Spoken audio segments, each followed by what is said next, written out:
नमस्कार. मी भाऊ तोरसेकर. तुम्ही बघत आहात प्रतिपक्ष.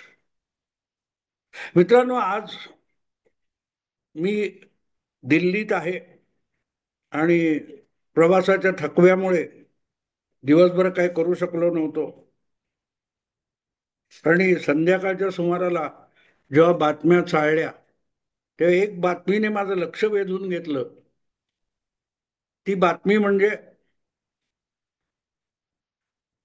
शिवसेनेची, उबाठा शिवसेनेच्या नेतृत्वाखाली चालणारी जी बेस्ट कामगार सेना नावाची कामगार संघटना आहे, जिचे अध्यक्ष सुहास सामंत वगैरे होते, त्यांनी राजीनामा दिला आणि पक्षप्रमुख म्हणून उद्धव ठाकरे यांनी सरळ सरळ बेस्ट कामगार सेना, तिची जी काही कमिटी वगैरे होती ती बरखास्त करून टाकली. सर्वसाधारण बातमीसारखी बातमी आली. पण मला खरंच ती बातमी धक्कादायक एवढ्यासाठी वाटली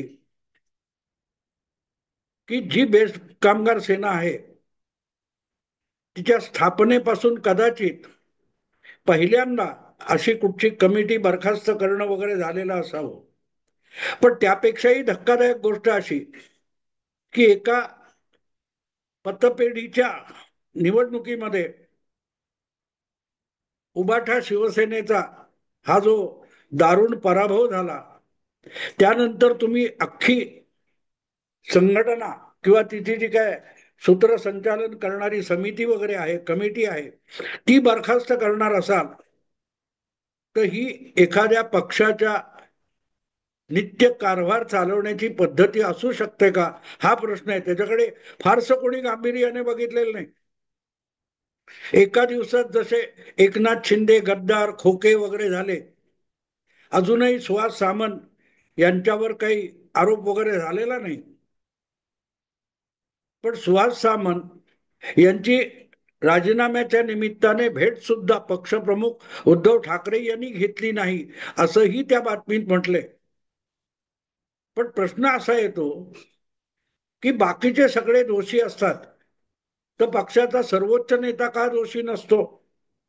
मी तुम्हाला आठवण करून देईन की साधारण 8-9 महिन्यापूर्वी, सॉरी, वर्षभरापूर्वी किंवा 13-14 महिन्यापूर्वी, जेव्हा महाराष्ट्रामध्ये महायुतीचे अध्वर्यू मानले जाणारे तत्कालीन उपमुख्यमंत्री आणि आजचे मुख्यमंत्री देवेंद्र फडणवीस यांनी राज्यातल्या लोकसभा निवडणुकीत महायुतीचा जो पराभव झाला होता त्याची सगळी जबाबदारी आपल्या डोक्यावर घेऊन सरकारमधून आपल्याला बाहेर पडायचं आहे अशी इच्छा व्यक्त केली होती. त्यांनी महाराष्ट्राची भाजपची कार्यकारी समिती, भाजपचे काय असतील प्रदेश अध्यक्ष, या सगळ्यांच्या डोक्यावर खापर फोडलं किंवा त्यांचे राजीनामे घेतले किंवा मागितले, असं काही केलं नाही. त्यांनी स्वतः पराभवाची संपूर्ण जबाबदारी स्वीकारली आणि जाहीरपणे इच्छा व्यक्त केली की मला सरकारमधून आणि उपमुख्यमंत्री पदाच्या जबाबदारीतून मुक्त करा, मला पक्षाच्या संघटनेचं काम करायचंय. अर्थात पक्षाने किंवा त्यांच्या हायकमांडने ती गोष्ट नाकारली आणि त्यांना सांगितलं की सरकारमध्ये राहायचंच, पण लवकरच 6 महिन्यामध्ये ज्या विधानसभा निवडणुका येत आहेत त्या निवडणुकांमध्ये पक्षाला नुसतं नेतृत्व देऊन नाही तर विजयी करून दाखवा. हे मी एवढ्यासाठी सांगतोय की नेतृत्व तुम्ही करत असता तर यशाचं श्रेय घेणार असाल तर पराभवाची जबाबदारी सुद्धा उचलायची असते.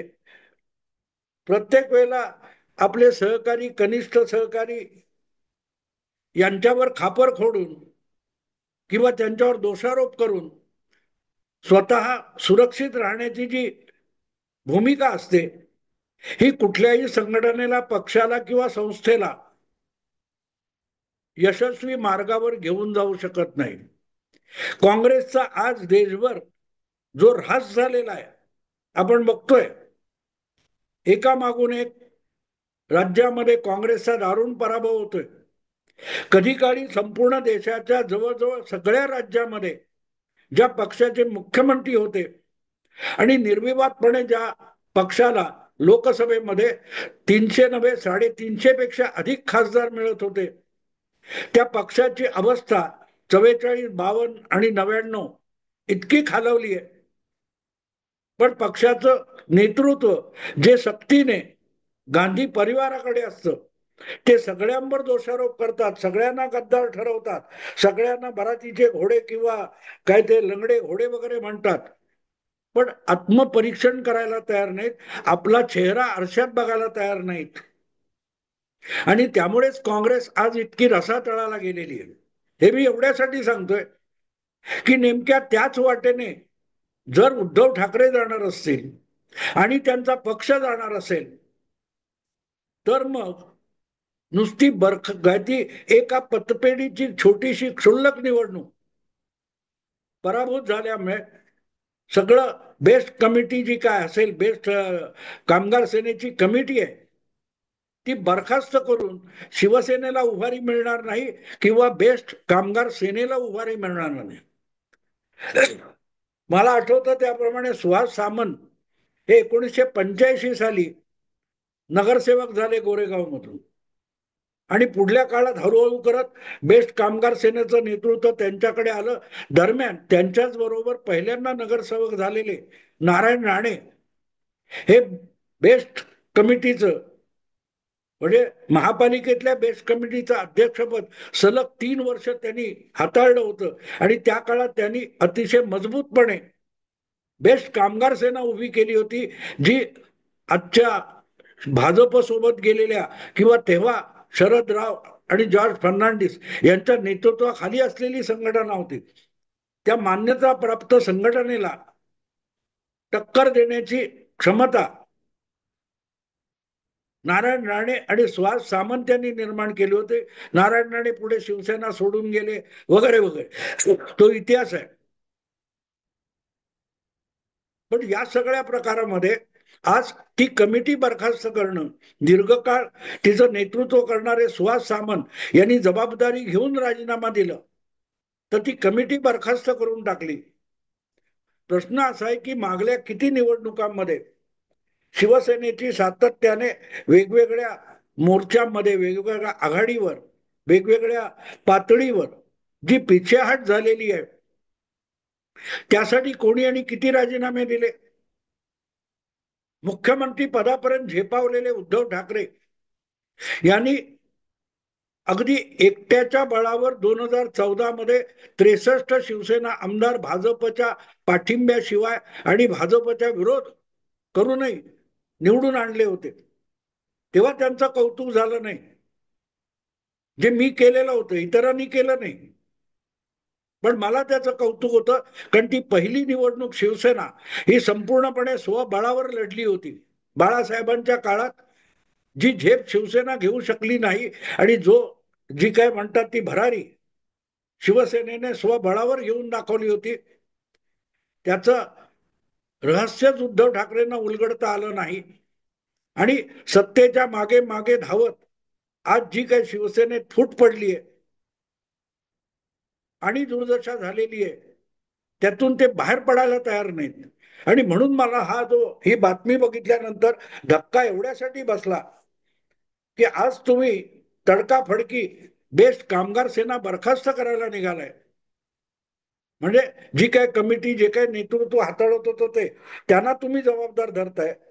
मग मागल्या निवडणुकांमध्ये, लोकसभेच्या असो किंवा विधानसभेच्या निवडणुका असो, त्यामध्ये शिवसेनेची जी पिछेहाट झाली, लोकसभेला 18 वरून 9 पर्यंत शिवसेना आली आणि महापालिकेला 56 वरून 20 पर्यंत शिवसेना आली, तेव्हा काय बरखास्त करायचं होतं, ते कधी बरखास्त करणार. बरखास्त करून विषय संपत नसतात. आणि याचं जिथं जागतं उदाहरण तुमच्या समोर मी मुद्दाम मांडलं की देवेंद्र फडणवीसांनी पराभव स्वीकारून जबाबदारी घेऊन उपमुख्यमंत्री पद सोडायची भूमिका मांडली होती, पण ती पक्षाने फेटाळली आणि पक्षाने त्यांच्यावर विश्वास दाखवला. तो विश्वास त्यांनी सार्थ करून दाखवला.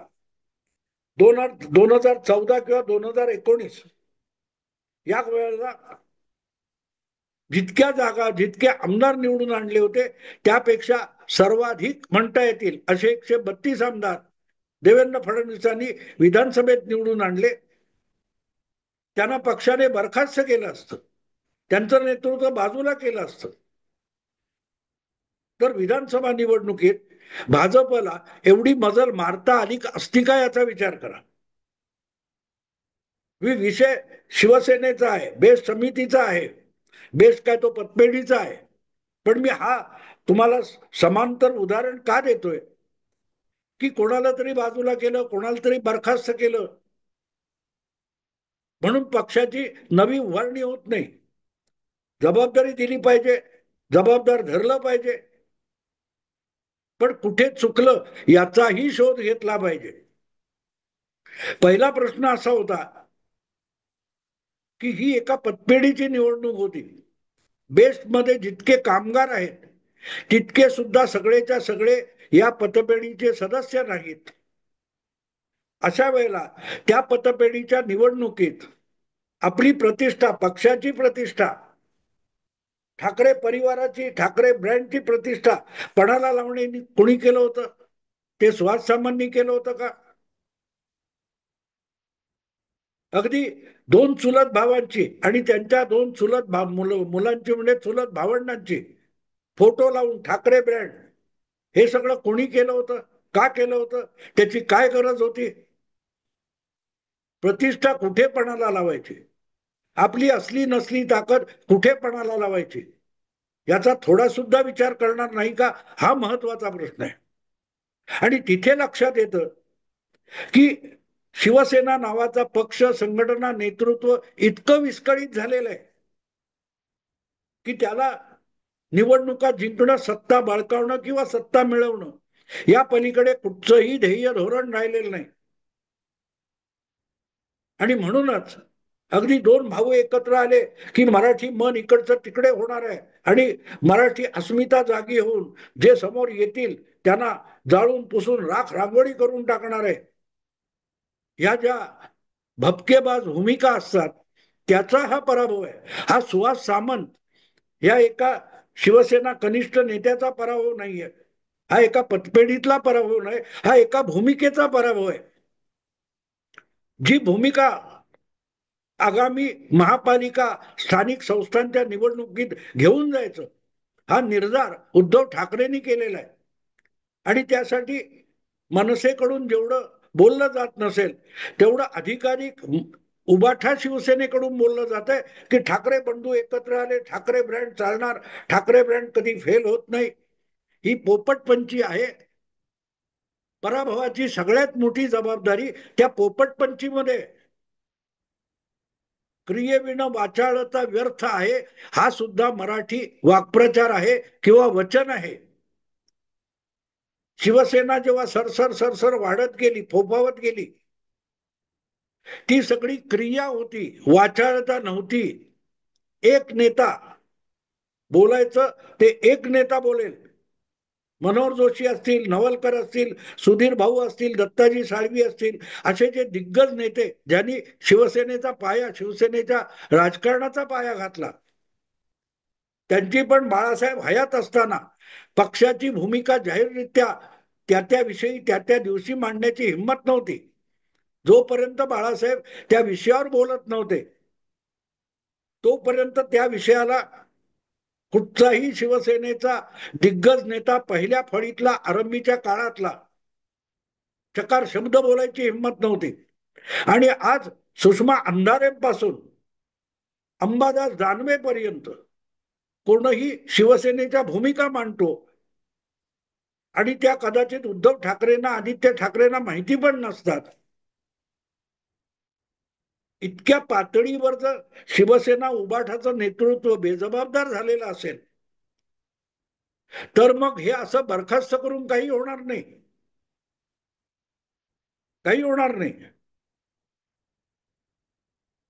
म्हणून मग मला असा प्रश्न पडला ही बातमी बघितल्यानंतर की आज ठीक आहे, सुहास सामंतांनी राजीनामा दिला, जबाबदारी घेतली, तुम्ही त्यांची कमिटी बरखास्त केली, पण उद्या महापालिकेच्या आणि प्रामुख्याने मुंबई महापालिका निवडणुकांमध्ये जर शिवसेना उबाठाची अशी ससेहोलपट झाली आणि विधानसभेप्रमाणे चौथ्या पाचव्या क्रमांकावर मुंबई महापालिका निवडणुकीत उबाठा शिवसेना कुठल्या कुठे फेकली गेली, तर मग काय बरखास्त करणार आहात?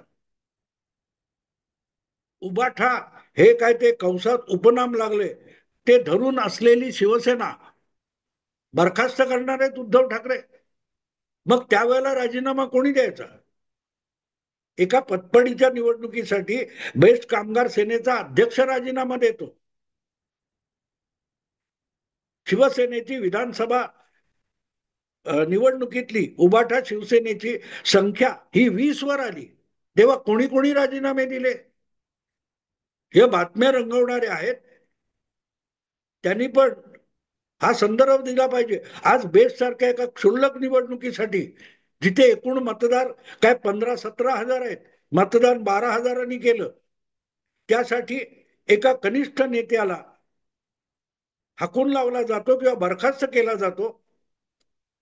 मग ज्या निवडणुकीमध्ये 12 कोटी मतदार आहेत आणि 8-9 कोटी मतदान झालेलं होतं, त्या विधानसभा निवडणुकीत उबाठा शिवसेनेचा जो पराभव झाला किंवा जी नाचक्की होण्या इतकं तुम्ही आलात, तेव्हा काय बरखास्त केलं? कुठचे नेते बरखास्त केले? कुठच्या नेत्यांचे कान पकडले? कोणाकोणाकडून राजीनामा घेतला? याचं उत्तर आहे? त्याचं उत्तर नाहीये. आणि म्हणून हा प्रश्न पडतो की हे जर विधानसभेसारख्या 12 कोटी 11 कोटी जे काय मतदार आहेत त्यांच्या बाबतीत होत नसेल, तर मग जिथे मुंबई महापालिका 1 कोटीच्या आसपास मतदार आहेत, तिथे उद्या जर असाच दारुण पराभव झाला उबाटा शिवसेनेचा, तर कोणाला बरखास्त करायचं? याचं उत्तर शोधलंय? याचं उत्तर शोधलंय का? ठीक आहे, पतपेढीमध्ये 21 पैकी 0 सदस्य आले, पण उद्या महापालिकेच्या निवडणुकीमध्ये, प्रामुख्याने मुंबई महापालिकेच्या निवडणुकीमध्ये जर शिवसेनेचं गाडं 20-25 नगरसेवकांपर्यंत येऊन अडकलं, तर मग जबाबदार कोण असेल? कारण मला आठवतंय त्याप्रमाणे पहिली महापालिका निवडणूक शिवसेना लढली तेव्हा 42 नगरसेवक निवडून आले होते. 73 मध्ये दुसऱ्यांदा मुंबई महापालिका लढली शिवसेना, तेव्हा 42 आले होते. 78 मध्ये जनता लाट आणीबाणी उठली वगैरे, त्या काळात शिवसेनेची घसरण झाली होती, 20 आले होते. पण 73 नंतर, सॉरी 78 नंतर 85च्या निवडणुका झाल्या, तेव्हा शिवसेना थेट मुंबई महापालिका स्वबळावर महापौर बसवण्यापर्यंत झेपावलेली होती. हे सगळं आठवण मी एवढ्यासाठी करून देतो, माझ्या आठवणीत देवधर नावाचे त्या पहिल्यांदा 68चे नगरसेवक होते, त्यांच्या पुढाकाराने बेस्ट कामगार सेना स्थापन झाली होती. आता ते हयात आहेत का मला माहिती नाही, पण आपल्या परीने ते काम करत होते. पुढे नारायण राणे, सुहास सामंत वगैरे आले. अशा रीतीने बरखास्त करून प्रश्न सुटतो का? संघटना वाढणार आहे का? याचा विचार आत्तापासून झाला पाहिजे. आणि त्याच्यातलं सगळ्यात मोठं कारण क्रियेविण वाचाळता व्यर्थ आहे. त्यांची मनमानी, सामंत कोण असतील त्यांची, हे आज तुम्ही बोलताय. मग 9 वर्ष जर ते सुहास सामंत, उद्धव ठाकरे आणि उबाठा शिवसेना किंवा शिवसेना यांचं बेस्ट पतपेढीमध्ये प्रतिनिधित्व करत होते, तिथे जे काय मनमानी झाली त्याच्या तक्रारी आल्या नसतील असं नाही, पण त्या तक्रारी आल्यानंतर उद्धव ठाकरे किंवा एकूण शिवसेनेचं नेतृत्व होतं, त्यांनी कुठली कारवाई केली होती? ती केली असती तर आज इतकी नामुष्की झाली असती का? आणि म्हणून मला असं वाटतं की आत्तापासून विचार करावा की ठीक आहे, बेस्ट पतपेढीच्या पराभवासाठी सामंत यांचं नेतृत्व किंवा एकूणच त्यांच्या नेतृत्वाखाली बेस्ट कामगार सेनेची असलेली जी कमिटी आहे, ते नेतृत्व बरखास्त केलंय. पण उद्या मुंबई महापालिका निवडणुकीमध्ये असंच काही वर खाली झालं आणि दारुण पराभव झाला, तर मग कोणी कोणाला बरखास्त करायचं याचाही विचार आत्तापासून करून ठेवा. कारण क्रिया उरलेली नाही आणि वाचाळतेला महापूर आलेला आहे. महापूर आलेला आहे. इतरांचं जे काम आहे, जितकी वर्षाचं काम आहे, तितकं आपलं वय नसताना ज्या प्रकारे आदित्य ठाकरे कोणावरही शेरेबाजी करतात, तिथे कळतं की शिवसेनेची घसरगुंडी का झाली आहे. बरखास्त करायचं तर त्यांना पहिलं करा. असो मित्रांनो, मी आत्ता थांबतो. आवडलं लाईक करा, शेअर करा आणि प्रतिपक्षाला सबस्क्राईब करा. नमस्कार.